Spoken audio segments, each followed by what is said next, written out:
In May of 1940, a pivotal moment unfolded within the austere confines of a Pentagon conference room, where William S. Knudsen, a figure of formidable industrial prowess, stood before an assembly of incredulous army generals. This 61-year-old Danish immigrant, whose remarkable ascent had taken him from the humble origins of a bicycle mechanic to the esteemed presidency of General Motors, had just articulated a pledge that, to the military minds present, bordered on pure fantasy. He boldly asserted his capacity to manufacture tanks with the same unprecedented velocity and volume that defined Detroit's production of Chevrolets, envisioning thousands of armored vehicles streaming off assembly lines at a pace that would defy conventional understanding. The generals, caught off guard by such an audacious declaration, exchanged skeptical glances, one even permitting himself a dismissive chuckle. Their reaction was perhaps understandable, given that America's entire tank output for the entirety of 1940 had barely reached a modest 331 units. Knudsen, however, was proposing the fabrication of hundreds of tanks per month, to be churned out from civilian automobile factories staffed by individuals utterly unacquainted with military hardware. Yet, Knudsen's pronouncement was far from an empty boast. It was rooted in 3 decades of profound mastery over a production paradigm that the military establishment had never even considered applying to the realm of warfare, the transformative philosophy pioneered by Henry Ford. While European nations meticulously crafted tanks in a manner akin to medieval artisans forging swords, each unit a painstaking, individualized creation, Knudsen perceived them as merely another consumer product ripe for the efficiencies of mass production. The profound lessons gleaned from the Model T had indelibly taught him that inherent complexity could be systematically dismantled and conquered by breaking it down into a series of simple, endlessly repeatable steps. A tank, in his pragmatic view, was not some mystical implement of war. It was an assemblage of steel, rivets, an engine, and tracks.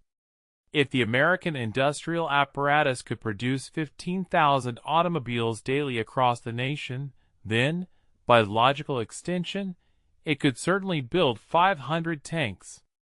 The mathematical equation was disarmingly straightforward. The practical execution, however, promised to be an arduous and demanding endeavor. We invite you to stay with us and watch the end of the video. We will be grateful for your like and subscription. The Army's Ordnance Department, steeped in its own traditions, harbored an intense aversion to every facet of this revolutionary concept. Their engineers, for decades, had dedicated themselves to perfecting tanks through a methodology of small batch, custom manufacturing.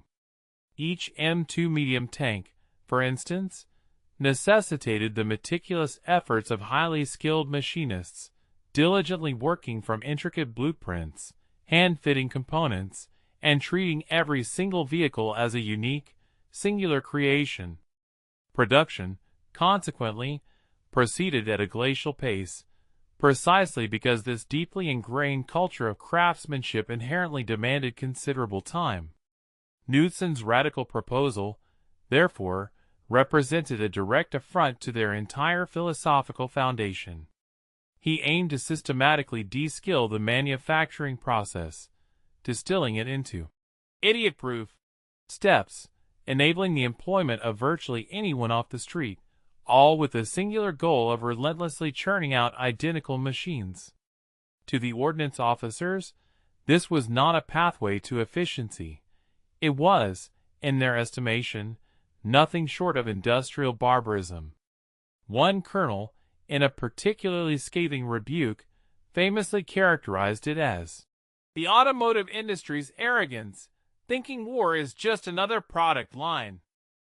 Knudsen, however, was no stranger to such vociferous criticism, having encountered even more vehement objections back in 1913, when Henry Ford's competitors scornfully dismissed the revolutionary potential of assembly lines for automobiles. Ford, of course, had ultimately buried them beneath an avalanche of mass-produced vehicles. Now, Knudsen was staking America's very survival on the audacious application of that same ruthless industrial logic to the production of armored vehicles. He had already meticulously performed the preliminary calculations, revealing that Detroit alone possessed 4.5 million square feet of dormant factory space, a silent testament to the lingering effects of the Great Depression. The requisite machine tools were readily available, and a vast workforce, rendered unemployed and desperate by economic hardship, stood ready.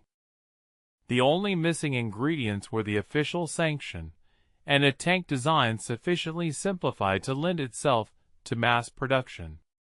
When the specifications for Britain's new M3 medium tank arrived in July 1940, Knudsen immediately recognized a profound opportunity. The Army initially requested 1,000 units. Quietly, and with characteristic foresight, he instructed his engineers to prepare for a staggering 10,000. President Roosevelt, recognizing the urgency and the visionary scope of Knudsen's plan, granted him sweeping authority on May 28, 1940, establishing the National Defense Advisory Commission with Knudsen at its helm as Director of Industrial Production. He accepted no salary, held no official military rank, yet wielded virtually unlimited power to retool the entirety of American manufacturing for the impending conflict. Upon exiting that momentous White House meeting, Knudsen wasted no time, immediately contacting Detroit. Chrysler's tank arsenal was slated to break ground within a mere 90 days. He then presented them with a production target that even unnerved his own engineers: 1 tank every hour within 2 years. This was not merely an ambitious goal, it was an unyielding demand. The stark reality was that either American industry would achieve this seemingly impossible feat, or the Nazi war machine would prove unstoppable. There was no conceivable middle ground. The race had unequivocally begun, and Knudsen had just committed to winning it using a civilian workforce that, at that nascent stage, had yet to even glimpse what a tank truly looked like. The attack on Pearl Harbor irrevocably altered the global landscape overnight. On December 8, 1941, Knudsen's meticulously crafted theoretical production plans abruptly transformed into America's singular lifeline. The telephone lines at the War Production Board practically sizzled with activity as factory managers across the industrial heartlands of Michigan, Ohio, and Pennsylvania received identical, urgent directives. Stop making whatever you're making and start building tanks. The Cadillac plant in Detroit, previously engaged in the precise stamping of luxury car fenders, was now unexpectedly tasked with forging robust tank turrets. Fisher Body, renowned for its expertise in crafting sleek automobile curves, suddenly found itself grappling with blueprints for formidable armored hulls. This was an entirely uncharted territory, no existing manual titled "How to Convert Your Buick Factory into an Armory in 3 Weeks" offered guidance. They were, quite literally, inventing the process as they went along. While formidable German panzers relentlessly rolled across the arid expanses of North Africa and resilient Soviet T-34s tragically burned in the vast Ukrainian fields, the nascent chaos at the Chrysler Tank Arsenal in Warren, Michigan, during January 1942, appeared less like precision manufacturing and more akin to a state of controlled panic.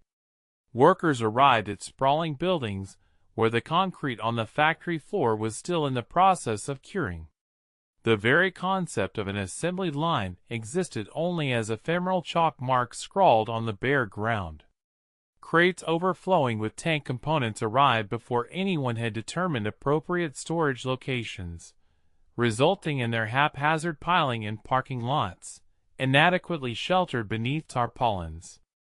Forklifts gingerly navigated around construction crews, who were still in the midst of installing overhead cranes, a testament to the frenetic pace of simultaneous construction and nascent production.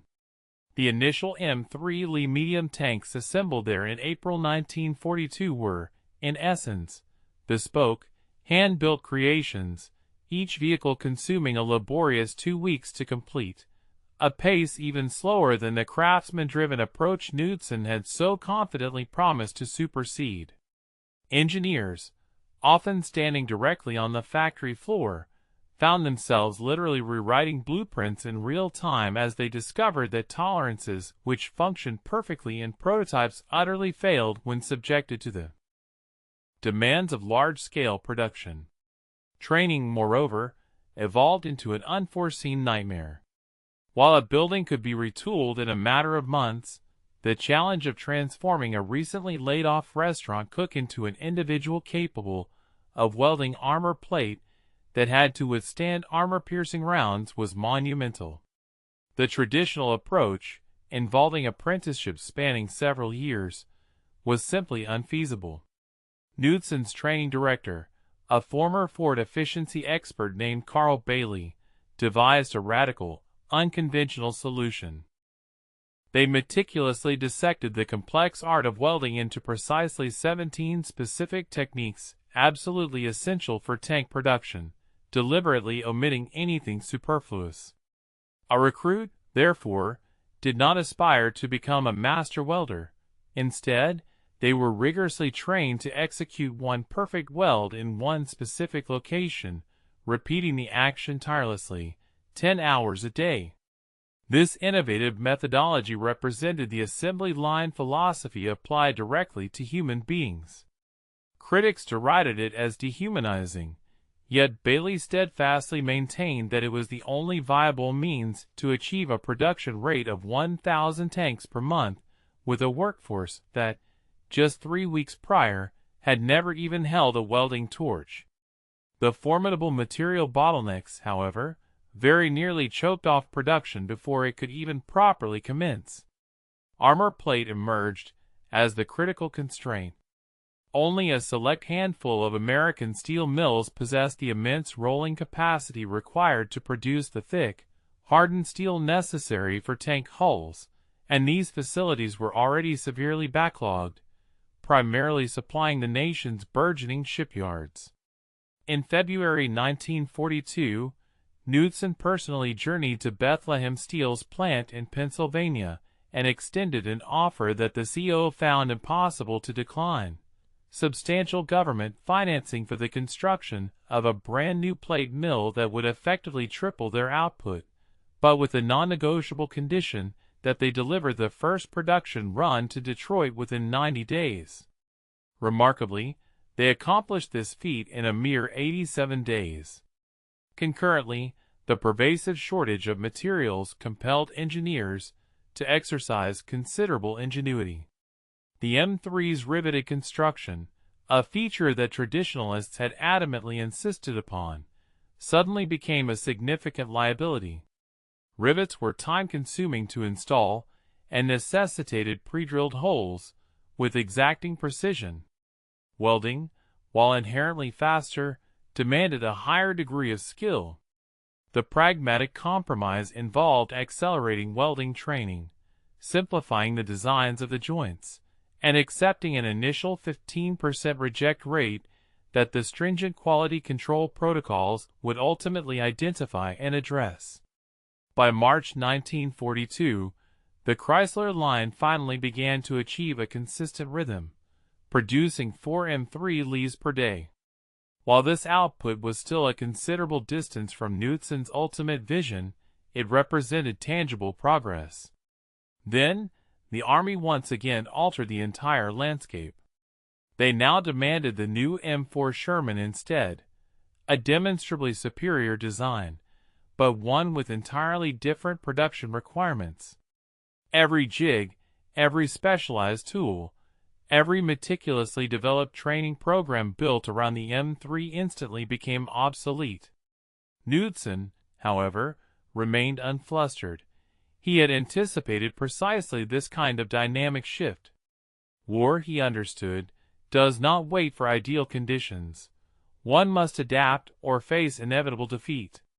The retooling process commenced immediately, even as M3s continued to roll off the existing line. Two distinct assembly lines, accommodating two different tank types, operating within a single factory, with absolutely zero margin for error. This was the stark reality of industrial warfare, American style.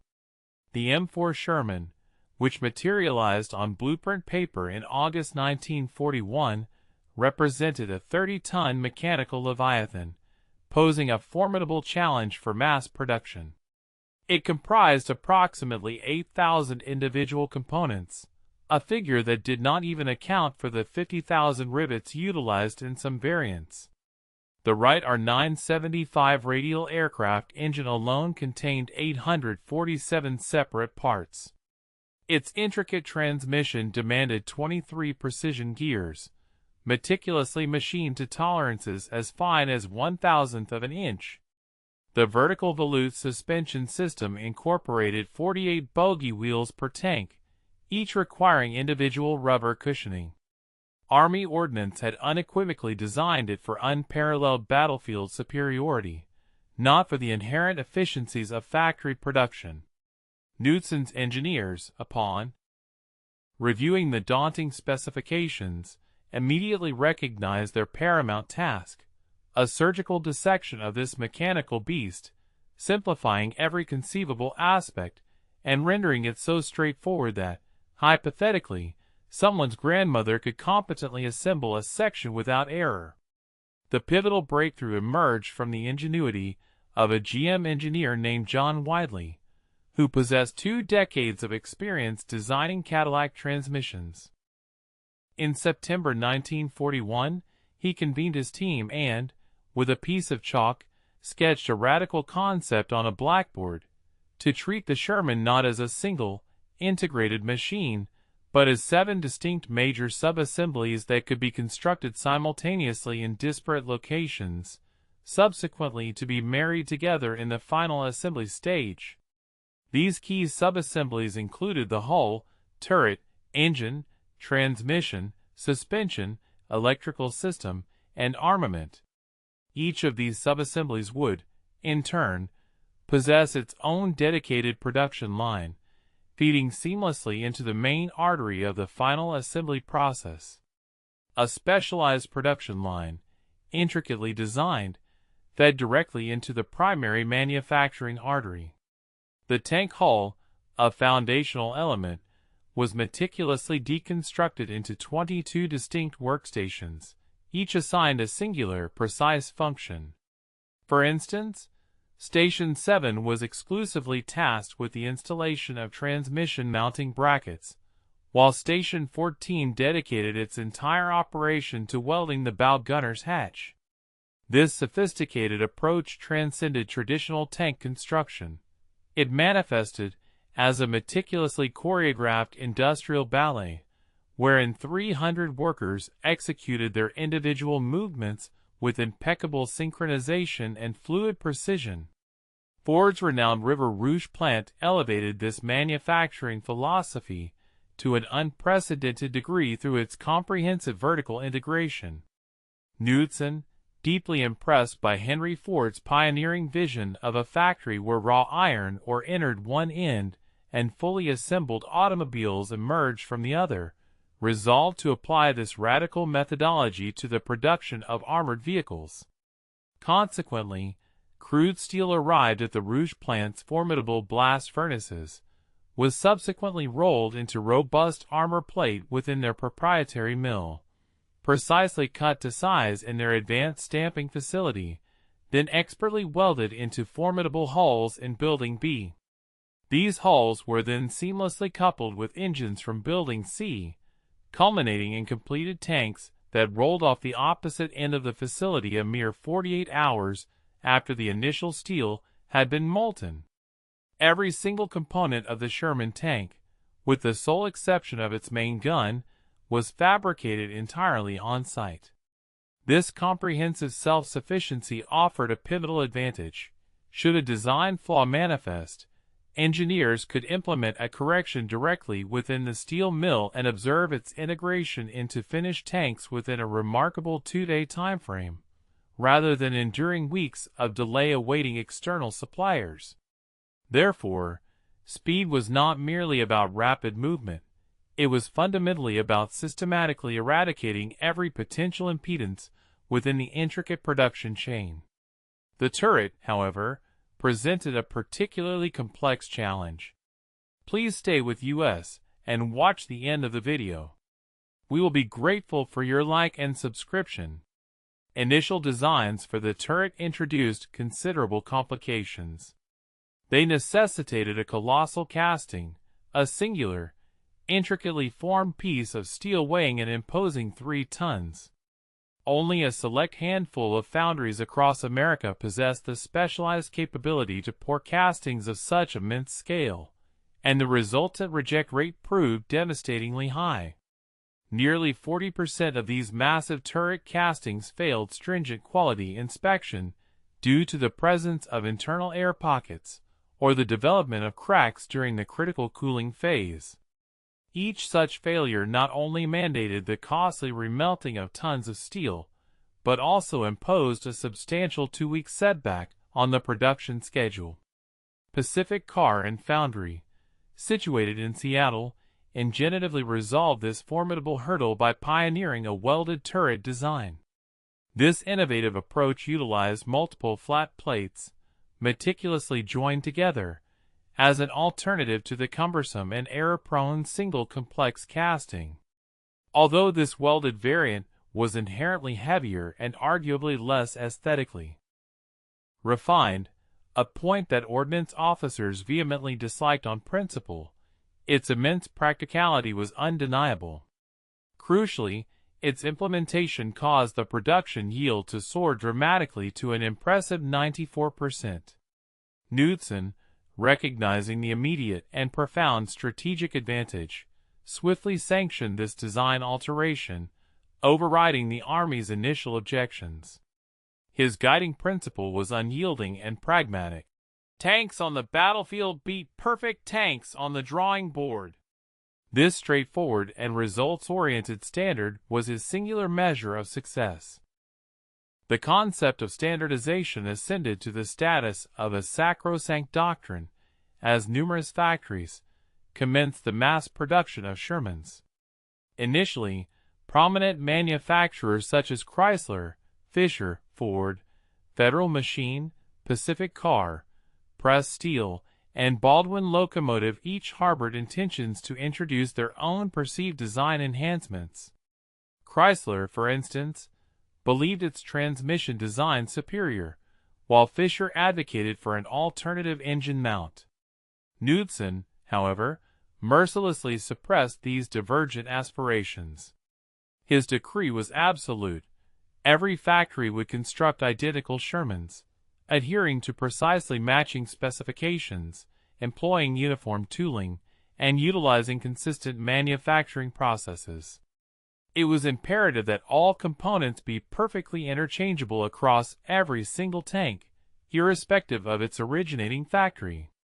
A transmission unit fabricated in Detroit, for example, had to seamlessly integrate into a hull assembled in Chicago. This rigorous insistence on uniformity was not born of engineering vanity. It was a critical imperative for efficient battlefield logistics. When a Sherman suffered a thrown track in the unforgiving terrain of North Africa, the repair crews simply lacked the precious time to ascertain which specific factory had built the vehicle before grabbing replacement parts. Standardization meant that a tank damaged on a Monday could be fully operational and fighting again by Tuesday. Conversely, any deviation or variety in components spelled certain death for the crew and the mission. The legions of workers who streamed through factory gates in early 1942 presented a stark contrast to the highly skilled precision machinists the Army brass had initially envisioned for tank construction. Anna Kowalski, for instance, had been dispensing coffee at a Detroit diner just 2 weeks prior to finding herself welding robust hull plates on Chrysler's demanding assembly line.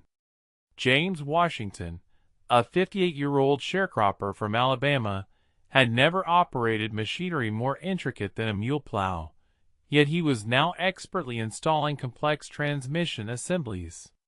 Margaret Chin, a woman barely 5 feet tall, deftly climbed into the cramped confines of turret compartments to meticulously wire intricate electrical systems, navigating spaces that engineers had presumptuously assumed only small men could access. By mid-1942, over 40,000 individuals were engaged in Sherman production across multiple plants, and an astonishing 65% of them possessed absolutely no prior manufacturing experience. Knudsen, with his characteristic foresight, had anticipated this demographic shift, articulating his philosophy thus: "Wars aren't won by waiting for skilled workers to appear. You create them from whoever shows up." The training regimen devised by Bailey proved exceptionally ruthless in its efficiency precisely because it eschewed the traditional aspiration of cultivating well-rounded craftsmen. On her inaugural day, Anna was not burdened with the intricacies of welding theory, the complexities of metallurgy, or the optimal torch angle for a multitude of materials. Instead, her instruction was hyper-focused on a singular welding task: the vertical seam where the hull side met the hull bottom on the M4A3 variant. That was the entirety of her initial curriculum. Her instructor, a seasoned former pipeline welder from Texas, dedicated 4 intensive hours to demonstrating the exact torch distance, the precise feed rate, and the specific motion pattern required for this one weld. Anna then spent an additional 8 hours practicing on scrap metal, meticulously refining her technique until the weld bead appeared flawlessly identical on every single attempt. By the third day, she was actively engaged on the production line, executing that precise weld for real, completing dozens of them per shift. Station 23 became her complete operational universe. Her mastery of this singular, specific weld became so profound that her reject rate plummeted to under 2%, a superior performance even compared to workers boasting a decade of general welding experience. However, the sheer velocity of this specialized training system inevitably spawned profound quality control challenges that nearly jeopardized the entire undertaking. In March 1942, a consignment of 47 Sherman tanks failed their rigorous Army acceptance tests because internal welds on the crucial ammunition racks were found to be substandard. These faulty welds were prone to cracking under sustained firing vibration, posing a catastrophic risk of detonating the tank's own shells and, consequently, annihilating the crew. Inspectors meticulously traced the root of the problem to a particular training class where the instructor, overwhelmed by an influx of 200 new recruits, had regrettably cut corners on teaching the vital aspect of proper penetration depth. These inadequately trained workers had been producing defective welds for a full 2 weeks before the issue was finally detected. Every tank they had touched had to be immediately pulled from the line, completely disassembled, meticulously rewelded, and then subjected to an exhaustive reinspection. This critical delay alone cost 11 days of precious production output. Knudsen's discerning response to this crisis was not to decelerate the training process, but rather to strategically augment the number of inspection stations. Consequently, every 7th Sherman tank was subjected to a complete disassembly by dedicated quality control teams, who meticulously scrutinized every single weld, every bolt, and every tolerance. This process was undeniably brutal and inherently wasteful of resources, yet it proved extraordinarily effective in catching critical problems before any of these tanks could ever reach the battlefields, where such flaws would have had lethal consequences. The immense factories operated ceaselessly, running 3 shifts across 24 hours a day, 7 days a week. The night shift, spanning from 11 p.m. to 7 a.m., was universally acknowledged as the most arduous. Workers often colloquially referred to it as the zombie shift, a testament to the perpetual struggle to adapt. The human body is simply not physiologically designed to function optimally when every biological instinct urgently demands repose. Predictably, productivity on these nocturnal shifts consistently dropped by 15%, and, alarmingly, injury rates doubled. Dorothy Martinez, diligently working the turret assembly line at Fisher Body, tragically succumbed to exhaustion and fell asleep while standing at 3 a.m., her hand inadvertently drifting into a moving conveyor belt. She lost 2 fingers in the devastating accident. Yet, the factory operations did not falter. They continued unabated. Her station was swiftly filled within a mere 20 minutes by a versatile floater worker who had been specifically trained to step into such emergency situations. Dorothy, demonstrating remarkable resilience, returned to a different station just 3 weeks later, as the loss of fingers did not disqualify an individual from contributing to the war effort. Only the complete loss of hands rendered one unable to work. This stark, cold calculus of wartime production dictated that every single individual capable of contributing, regardless of personal cost, did indeed contribute. The massive influx of workers, many of whom had relocated from across America in pursuit of defense jobs, transformed these bustling factories into unique, self-contained communities. They essentially lived within the sprawling plant complexes. Chrysler, for instance, constructed extensive on-site dormitories capable of housing 3,000 workers.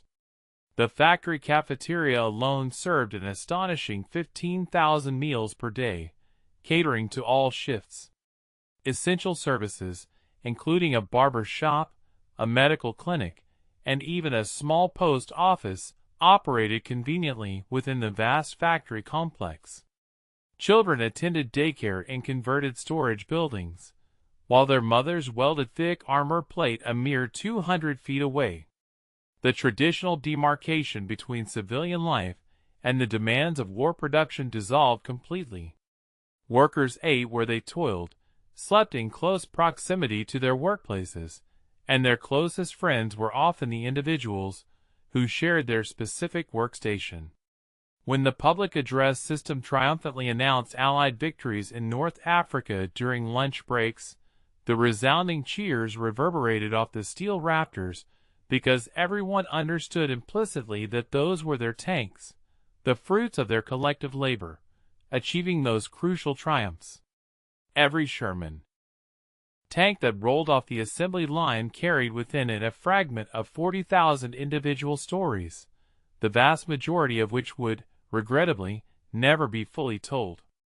April 12, 1943, marked the watershed moment when Knudsen's seemingly impossible promise miraculously transmuted into tangible reality.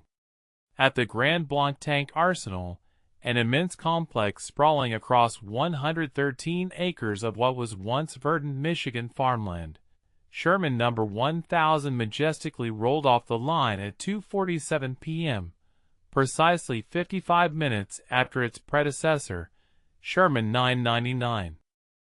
The plant had, with breathtaking efficiency, achieved the relentless operational rhythm Knudsen had envisioned 3 years prior, a vision that had initially been met with skepticism and even laughter from high-ranking generals.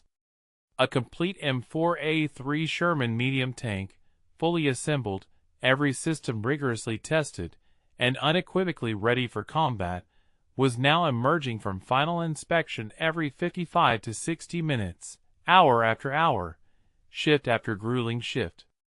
In stark contrast, the Germans were, at that time, producing approximately 500 tanks per month across their entire industrial capacity. Grand Blanc alone was matching that formidable number, and it was crucial to remember that it was not the sole Sherman factory in operation. To walk the Grand Blanc production line during its peak operational output was an experience akin to witnessing an industrial ballet, albeit one meticulously choreographed by a brilliant, almost mad maestro. The main assembly line itself stretched for nearly half a mile. Overhead conveyor systems elegantly transported major components, hulls, turrets, and engines, in perfect, synchronized motion. Each 6.5-foot segment along the line represented a single minute of dedicated production time. At the very commencement of the line, raw, newly welded hulls arrived from the fabrication building, still radiating warmth from their final fusions. Workers at Station 1 were allotted a precise 55 seconds to expertly bolt the transmission mounting frame into place before the hull seamlessly advanced to Station 2. There was no frantic rushing. Haste invariably led to costly mistakes. Instead, every single motion was meticulously optimized, right down to specifying the precise hand to be used for grabbing each individual bolt. The workers moved with the almost mechanical precision of the very machines they were assembling, a testament to having repeated these identical motions 400 times per shift, month after relentless month. The relentless rhythm of American industry saw critical components handled hundreds of times each shift for months on end, a testament to the sheer scale of wartime manufacturing. This intensive, repetitive effort culminated in groundbreaking advancements, none more prominent than the suspended track assembly system. Previously, the fabrication of tanks necessitated immense physical exertion as laborers manually hoisted and precisely positioned ponderous track sections, an excruciating task that severely impeded progress and frequently led to debilitating back injuries. However, the ingenious engineers at Grand Blanc devised a revolutionary method, suspending these heavy tracks from overhead cranes, which seamlessly synchronized their movements with the advancing assembly line. As each Sherman chassis rolled forward, its tracks gracefully descended at the precise moment the suspension bogies were ready.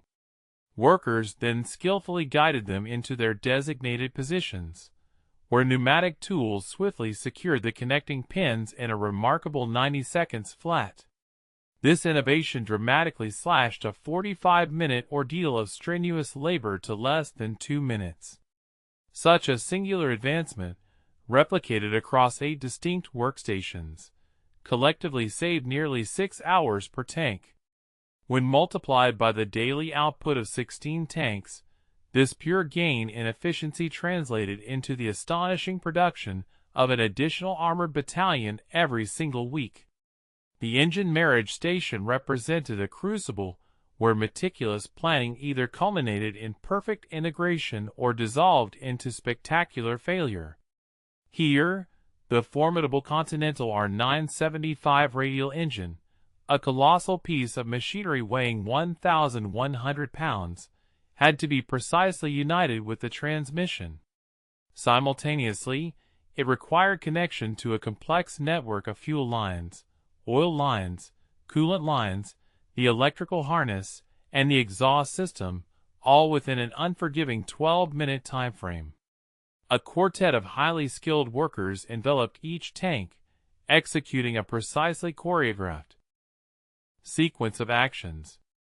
The first operative deftly lowered the massive engine using an overhead hoist, while a second carefully guided it onto its mounting studs.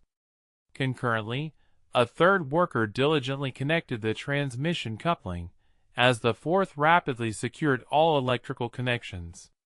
A striking feature of their collaboration was their absolute silence. Communication was exclusively through a series of practiced hand signals. The sheer cacophony of the factory floor, a relentless symphony of hammering, welding, engine testing, and metal screeching, rendered verbal exchange utterly impossible. Through countless repetitions of this exact sequence, each worker had developed an innate understanding, a pure muscle memory that anticipated the next move of their colleagues, making spoken words entirely superfluous. Quality control, in this high-stakes environment, ascended to the status of a veritable religion, for speed devoid of inherent reliability held no value whatsoever. Consequently, every single tank produced at Grand Blanc was subjected to the harrowing death run, a rigorous 3-mile obstacle course meticulously laid out within the factory grounds. This course featured treacherous mud pits, formidable steep hills, unforgiving sharp turns, and a variety of other impediments specifically engineered to push every system to its absolute limit. Engines were driven at full throttle, transmissions were shifted through every gear under immense load, and suspensions absorbed impacts designed to simulate the brutal conditions of a battlefield. Should any component falter, be it an oil leak, a grinding transmission, a thrown track, or an electrical malfunction, the Sherman in question was immediately withdrawn from the line. The defect was meticulously traced back to its precise source station, and the responsible worker promptly underwent retraining to rectify the issue. The initial reject rate consistently hovered around 8%, signifying that approximately 1 in every 12 tanks failed this stringent preliminary testing. Yet, these 8 failures were not seen as shortcomings, but rather as a guarantee that the remaining 92 tanks would reach the battlefields of North Africa, Italy, and eventually Normandy with their systems thoroughly proven under extreme duress. No individual involved in the production process desired their name to be associated with a tank that might fail in combat due to insufficient training or oversight. We invite you to stay with us and watch the end of this video. We will be profoundly grateful for your like and subscription. By the summer of 1943, the collective American production of Sherman tanks from all manufacturing facilities reached an astonishing peak, with 2,020 units rolling off the lines in July alone. This single month's output dramatically surpassed Germany's entire tank production for the entirety of 1941, underscoring the formidable power of American industry. The assembly line concept had, without question, delivered precisely what Knudsen had envisioned, transforming the nation's immense industrial capacity into an unstoppable torrent of armor. Soviet officers, upon visiting the Detroit factories, were reportedly struck speechless as they observed Shermans emerging with metronomic regularity. Their subsequent reports to Stalin conveyed a profound sense of awe, describing American production capability as utterly beyond comprehension. The British, receiving thousands of Shermans through the vital Lend-Lease program, were able to completely rebuild entire armored divisions around these American-made tanks, largely because their own industrial output simply could not match the sheer volume. The 60-minute Sherman was not merely a triumph of manufacturing efficiency. It symbolized the pivotal moment when industrial capacity itself became a weapon of war, proving more decisive than any single piece of artillery. However, a chilling telegram from North Africa, arriving at Knudsen's office on February 18, 1944, brought news capable of turning bustling assembly lines into silent graveyards. American tank crews were reporting catastrophic failures when their Shermans engaged the formidable German Panthers and Tigers. Accounts detailed Shermans igniting after a single hit, their relatively thin armor proving tragically vulnerable to penetration. Crews were being incinerated within what soldiers grimly referred to as Ronsons, a sardonic reference to the cigarette lighter advertised for its ability to light on the first strike. The Sherman 75mm main gun was found to be incapable of penetrating German frontal armor beyond 500 yards, thereby forcing American tank crews to close to dangerously suicidal ranges to engage the enemy effectively. The morale implications were severe, with crews reportedly refusing to board their tanks, and some units experiencing alarming spikes in desertion rates. The military's demand for immediate solutions was urgent and unequivocal, yet the option of halting production for a comprehensive redesign was simply not viable. The factories were consistently churning out 1,500 Shermans each month, and General Eisenhower desperately needed every single one for the monumental Normandy invasion looming just ahead. The engineering team at Chrysler faced an almost insurmountable dilemma: how to effectively address critical vulnerabilities without disrupting the continuous flow of the production line. A complete overhaul was unequivocally off the table. With merely 4 months remaining until D-Day, every tank currently in the production pipeline had to reach Europe fully combat-ready, emphasizing the severe time constraints and immense pressure on the engineers. The ingenious solution ultimately emerged directly from the very battlefield reports that had highlighted the problems.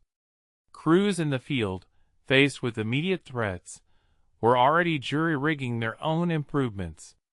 They were welding spare track sections onto the hull fronts for additional improvised armor, sandbagging vulnerable ammunition storage areas, and even attaching logs and spare wheels as crude yet effective forms of protection. This observation sparked a critical insight. If soldiers could modify tanks in active combat zones using whatever scraps were available, perhaps the factory could systematize these modifications directly into the production process. From this pragmatic understanding, the groundbreaking concept of midstream retrofitting was born. The ability to implement significant design changes to the product even as it progressed down the assembly line, without ever interrupting the relentless flow of manufacturing. The redesign of the ammunition storage system was the first and most critical modification to be implemented, primarily because it addressed the tank's most lethal flaw. In early Sherman models, the 75mm shells were stored vertically along the hull sides, a convenient arrangement for loaders, but one that proved catastrophic in combat. A penetrating enemy round striking these shells directly would cause an instantaneous detonation, often with enough force to blow the tank's turret an astonishing 30 feet into the air. Consequently, in March 1944, engineers decisively redesigned the storage method. Shells were now positioned horizontally, laid flat on the hull floor, and crucially, surrounded by water jackets. This innovative, wet stowage system was designed to absorb heat and effectively suppress any fires, dramatically reducing the risk of catastrophic ammunition explosions.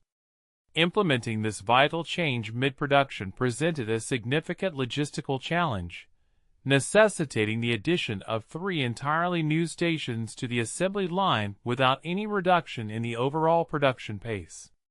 Station 31A was specifically designated for the installation of the intricate water jacket systems. Following this, Station 31B was tasked with the precise repositioning of the ammunition racks within the newly configured hull.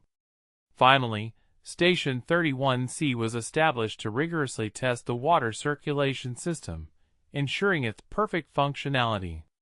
This seamless transition meant that tanks entering the line on a Monday still incorporated the older storage design, while those leaving on Friday were equipped with the advanced wet stowage, achieving this critical upgrade with absolutely no production gap. The impact on battlefield survival rates for Shermans featuring wet stowage was profound, jumping from a mere 60% crew survival to an impressive 85%. Addressing the armor problem proved to be a far more intricate challenge, largely because adding any meaningful protection inherently meant increasing the tank's overall weight. Such an increase in mass would, in turn, necessitate a complete redesign of the suspension systems, engines, and transmissions, which was simply not feasible under the urgent wartime constraints. The pragmatic compromise arrived at was applique armor, bolt-on steel plates that crews could attach in the field based on the specific requirements of their mission. Fisher Body meticulously created standardized kits for these additions, which included frontal hull plates capable of adding an extra inch of armor, specialized turret cheek plates, and even track guards. These kits were manufactured separately, and then shipped. Alongside the tanks, empowering field commanders with the flexibility to configure their Shermans for particular roles. Tanks designated for leading assaults could be equipped with maximum armor, while exploitation units, prioritizing speed, could keep their weight to a minimum. While not an elegant solution, it proved remarkably effective. Crucially, it worked without requiring any fundamental redesign of the base Sherman, thereby preventing the 6,000 tanks already in the production pipeline from becoming obsolete overnight. The upgrade to the 76mm gun generated the most significant production headache of all. This new, high-velocity weapon possessed the capability to inflict substantial damage on formidable German heavy tanks, but its integration demanded a completely different turret, one that was larger, heavier, and incorporated modified recoil systems. Ordnance authorities vehemently advocated for an immediate shift of all new production to this superior 76mm variant. However, Knudsen's team pushed back strenuously, arguing that retooling turret production across multiple factories would incur a costly 6-week hiatus in output, equating to approximately 2,000 tanks that would not reach Europe in time for the impending Normandy invasion. The resulting compromise was both brutal in its necessity and highly practical in its execution: split production. The Chrysler line would continue manufacturing 75mm Shermans at full speed, ensuring a consistent supply. Simultaneously, the Fisher line would intentionally slow its pace by 30% to retool for the production of the 76mm variants. While this decision would temporarily reduce the combined output, it crucially ensured that the flow of tanks would not cease entirely. By June 1944, both versions were being produced concurrently, providing battlefield commanders with essential tactical options rather than forcing a single solution for all combat scenarios. This entire adaptation process ultimately confirmed a profound understanding that Knudsen had possessed from the very outset. Assembly lines were not rigid, inflexible mechanical constructs, but rather dynamic, living processes capable of evolving and adapting under immense pressure. A more traditional military procurement philosophy would have undoubtedly halted all production, demanded an unattainable level of perfection, and consequently delivered the ultimate tank 2 years too late. In stark contrast, the assembly line philosophy championed a different ethos. Keep building, fix problems incrementally, and trust that sheer volume creates opportunities that perfection could never achieve. It was an undeniable truth that a Sherman, even one equipped with wet storage and applique armor, was not inherently superior to a German Panther in a direct, one-on-one engagement. However, the arrival of 5 Shermans this month far outweighed the theoretical advantage of one perfect tank that might never materialize.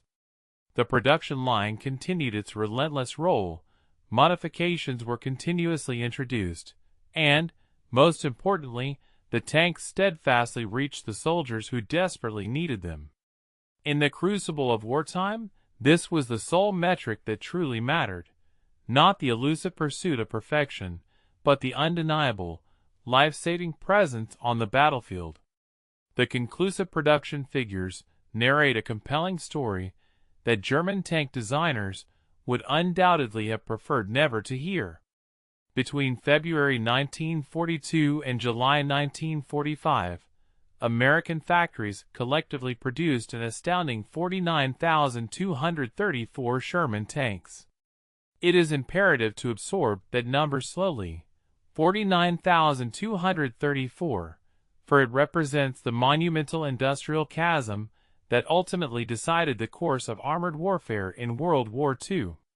In comparison, Germany manufactured approximately 6,000 Panthers, their finest medium tank, which technically surpassed the Sherman in nearly every specification. They also produced roughly 1,350 Tigers, formidable and feared behemoths capable of annihilating Shermans at ranges where return fire was utterly futile. On paper, German engineering appeared to triumph. Yet, on the battlefields, German engineering was simply overwhelmed and drowned beneath an unstoppable deluge of American production. For every Panther that was destroyed, 3 more Shermans inevitably appeared. The cold, hard truth of mathematics cares little for qualitative superiority when quantity reaches proportions of biblical scale. This phenomenon reached truly astounding, almost biblical, proportions. The statistical contributions from the Soviet Union provided indispensable context to the global conflict. The T-34, widely regarded as the war's quintessential tank design, was manufactured in approximately 84,000 units.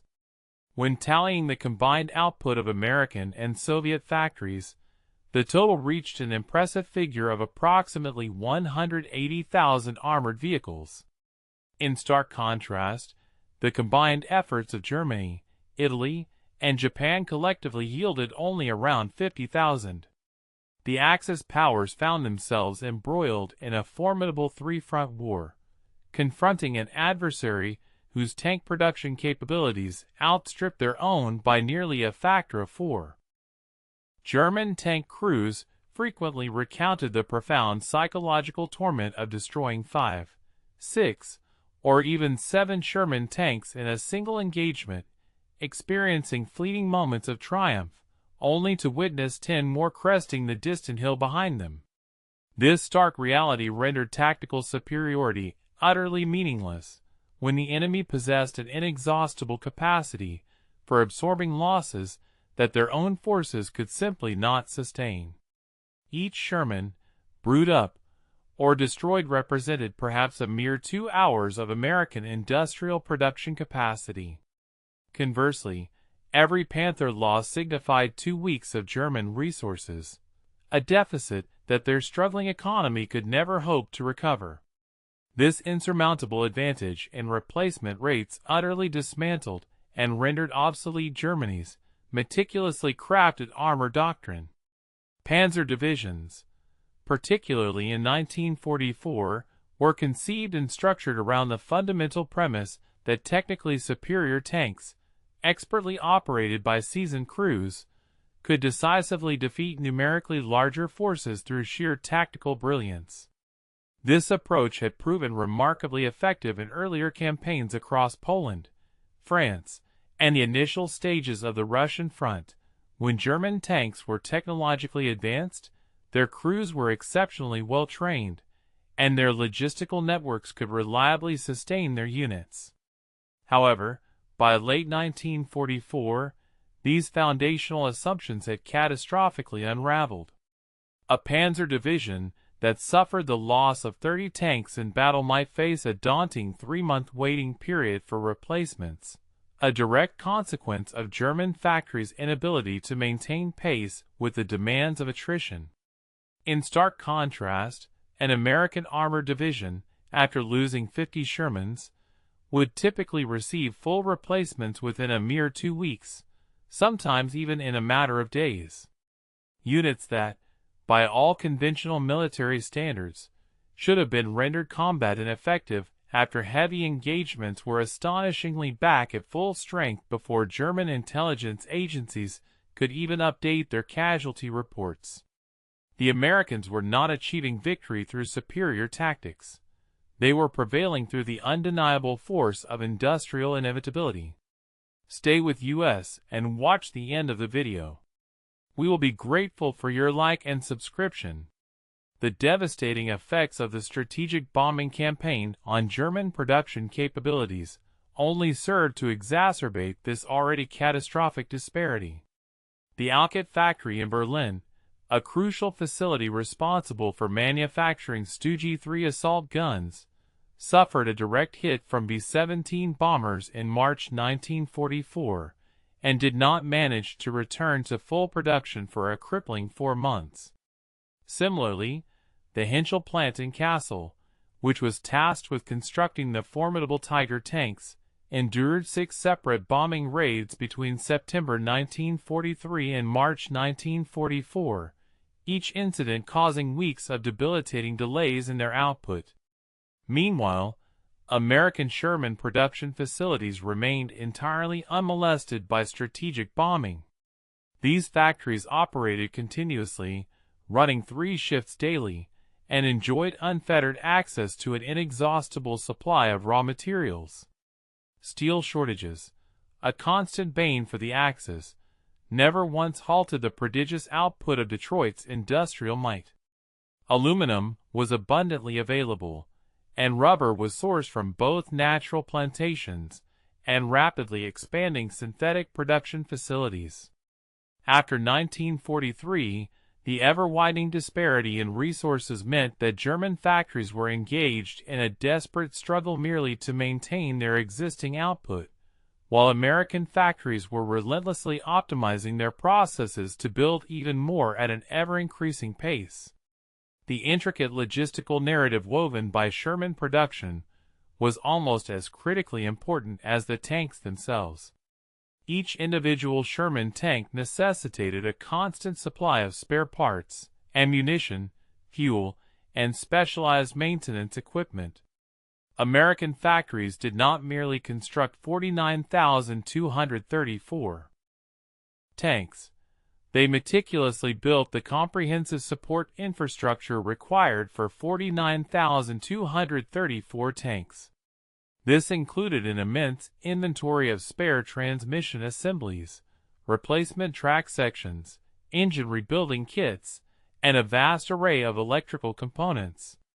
The legendary Red Ball Express supply routes established in France after D-Day epitomized this logistical prowess, moving an astounding 12,000 tons of supplies daily, with a substantial portion dedicated to Sherman-related logistics. In stark contrast, German units frequently found themselves compelled to abandon even reparable Panthers due to a critical lack of spare parts or the necessary recovery vehicles. American maintenance battalions, leveraging the power of standardized parts from any factory, possessed the remarkable capability to rebuild a damaged Sherman, getting tanks back into action within an astonishing 72 hours. The assembly line's fundamental emphasis on interchangeable parts meant that the entire logistical system itself operated with an efficiency akin to the assembly line, a true testament to industrial synergy. The tank crews themselves became an integral component of this overwhelming quantity advantage. Training a panzer crew, by 1944, had become an arduous 6-month undertaking, primarily because Germany suffered from a severe scarcity of fuel for extensive practical exercises. Experienced instructors were perishing on the battlefield at a rate faster than they could possibly be replaced, and every tank allocated for training purposes represented one less tank available for the front lines. American tank training, however, benefited from an abundance of Sherman mock-ups, virtually unlimited ammunition for practice, dedicated training facilities safely removed from combat zones, and, most importantly, ample time. A crew could undergo comprehensive training for 4 months stateside, then arrive in Europe to take command of a brand new Sherman that had rolled off the production line the very week they shipped out. The industrial system, therefore, did not merely produce tanks. It produced a steady stream of highly trained crews to match its relentless production rates.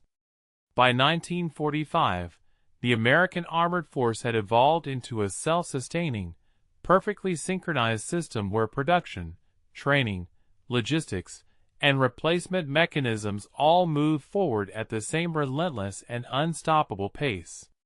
Germany, confronting this level of systematic dominance, never truly stood a chance. The Shermans did not necessarily need to be individually superior. They simply needed to keep coming, and they never ceased their advance. William S. Knudsen passed away on April 27, 1948, in Detroit, largely in relative obscurity. There was no state funeral to honor him, no grand memorial erected on the National Mall. The New York Times dedicated a mere 4 paragraphs to his passing on page 23 of its edition. Most Americans who had either driven Chevrolets or served valiantly in Sherman tanks had no conception of who he was.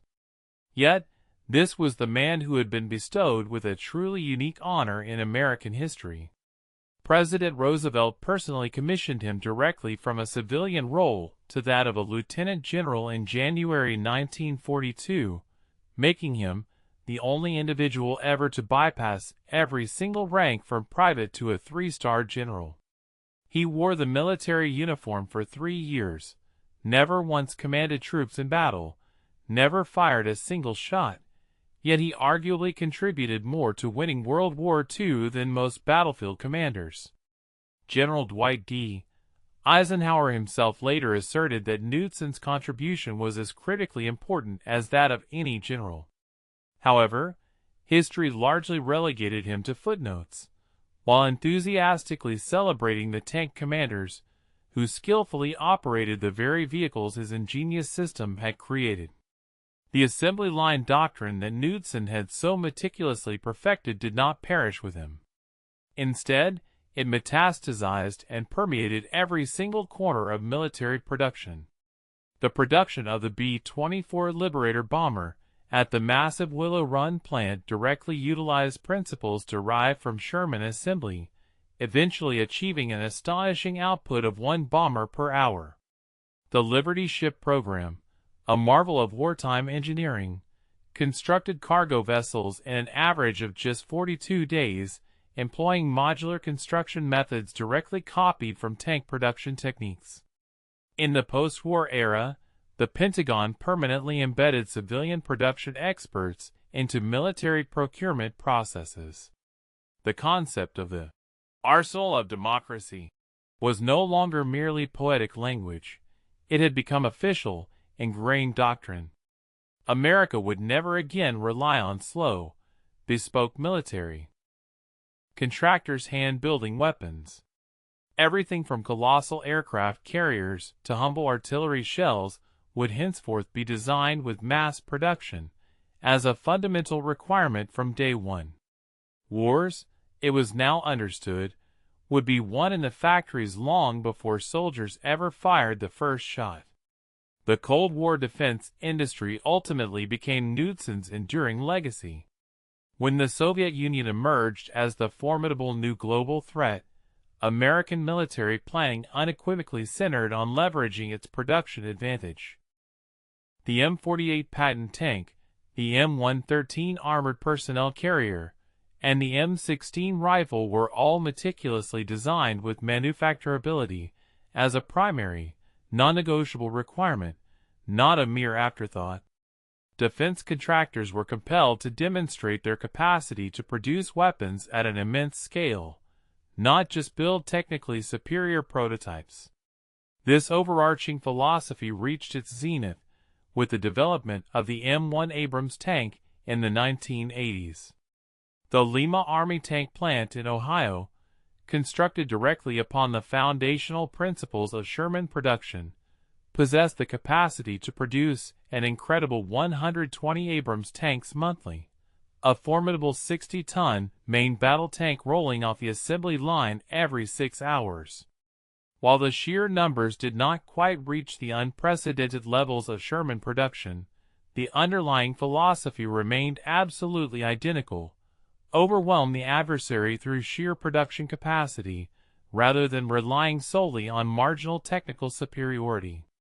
The civilian production model's influence extended far beyond mere military hardware. It fundamentally reshaped how America conceived of industrial mobilization. The 1950 Defense Production Act, an enduring piece of legislation still in effect today, granted the President the extraordinary authority to compel private companies to prioritize government contracts during emergencies, precisely what Knudsen had accomplished informally in 1940–41. The establishment of the Strategic National Stockpile, FEMA's comprehensive emergency response planning, and even the rapid production of COVID-19 vaccines in 2020 to 21 all utilized frameworks initially developed during the critical Sherman production crisis. The radical idea that civilian industry could be rapidly converted to emergency production, that private companies and government could forge partnerships on an unprecedented scale, and that speed often mattered more than absolute perfection in a crisis. These were not innate assumptions.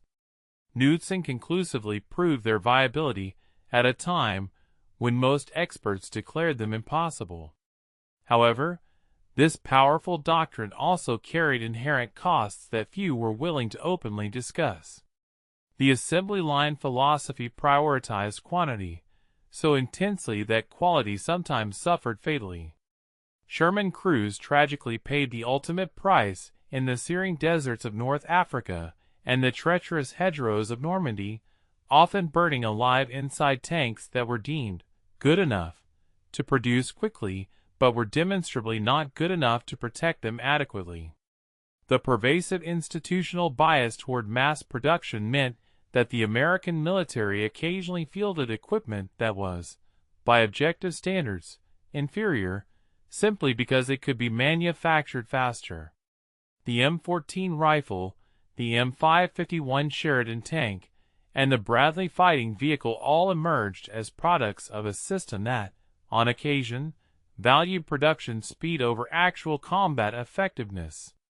Knudsen's true genius lay in his ability to recognize precisely when quantity held greater strategic importance than quality. But the very system he created sometimes applied that logic even in situations where quality should have unequivocally prevailed. The final, comprehensive assessment necessitates an uncomfortable degree of honesty.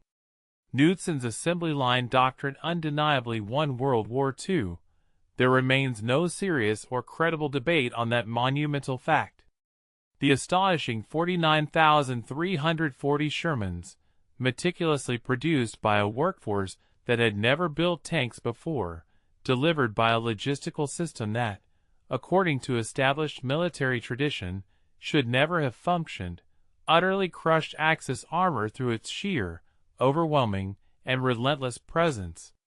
The ubiquitous presence of Sherman tanks across the battlefields of World War II was undeniably overwhelming, a testament to American industrial might. However, those very same Sherman tanks were, by objective measures, demonstrably inferior to their German armored adversaries in terms of protective armor, offensive firepower, and the critical aspect of crew survivability. This inherent disparity tragically meant that American tankers suffered significantly higher casualties, a grim consequence of a production system that prioritized the rapid deployment of an adequate number of tanks to the front lines over the time-consuming development of a technologically perfect, albeit delayed, fighting vehicle. The historical consensus generally affirms this strategic choice, given that the Allied forces ultimately emerged victorious. Yet, for the countless men who met their fiery end within these vulnerable Ronsons, a somber nickname they earned due to their propensity to ignite, the retrospective evaluation of this wartime decision might undoubtedly invite a far more intricate and agonizing discussion. It was Knudsen who engineered the vast industrial apparatus that ultimately fueled the Allied triumph. Nevertheless, whether the specific machine he oversaw the creation of was the unequivocally right one remains a profound question for which there is still no truly comfortable or simple answer. What stands as an undeniable truth is that no other civilian figure in the entirety of American history wielded such immense and decisive influence over a military victory, all while managing to remain virtually anonymous to the general public. This remarkable Danish immigrant, who audaciously pledged to deliver what many considered an impossible feat of industrial production, not only fulfilled that extraordinary promise, but then quietly receded into the obscure footnotes of history, as the very world he had played such a pivotal role in saving largely forgot his name and his monumental contribution. This poignant narrative, perhaps more than any other from that tumultuous era, encapsulates a quintessential American story of ingenuity, sacrifice, and eventual historical oversight. Stay with us and watch the end of the video. We will be grateful for your like and subscription.